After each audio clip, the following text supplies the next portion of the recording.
Mabuhay Pilipinas! Maligayang pagbabalik dito sa aking channel, pero kung bago ka lang, pasuyo ng like and subscribe. Salamat agad! Ngayong araw ng Sabado, March 9, 2024, narito po ang SIPnosis ng DOST Pag-asa. Patuloy po tayong naapektuhan ng Northeast Monsoon dito sa Northern and Central Luzon.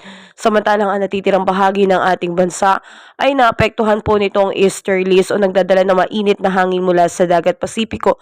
Kaya tayo po ay patuloy na nakakarenas sa umaga at sa tanghali ng mainit na panahon o malinsangang panahon. Kaya ugaliin po nating laging uminom ng tubig at magdala ng payong upang tayo po ay hindi masyadong maapektuhan nitong napakainit na panahon. Samantalang asahan po natin mga kababayan dito po sa Caraga, Eastern Samar, Leyte, Southern Leyte, Cebu at Bohol at makakaranas po ng maulap na kalangitan na meron pong kalat-kalat na pag-ulan, kulog at kidlat. Yan po ay dulot ng easterlies. Dahil dyan, mga kababayan, tayo po ay pinag-iingat dahil may chance po ng pagkakaroon ng flash flood and landslide dahil po sa pagkakaroon ng tuloy-tuloy na pag-ulan. Kaya tayo po ay mag-obserba sa ating panahon. Samantalang asahan naman po natin dito sa Metro Manila, Cagayan Valley, Cordillera Administrative Region, Central Luzon at Calabarzon ang pagkakaroon po ng maulap na kalangitan na meron pong mahinang pag-ulan.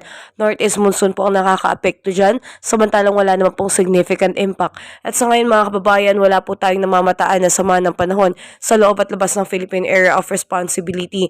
Tanging ang nakaka-apekto po sa atin, nagdadala ng ulan ay ang easterlies at hanging amihan.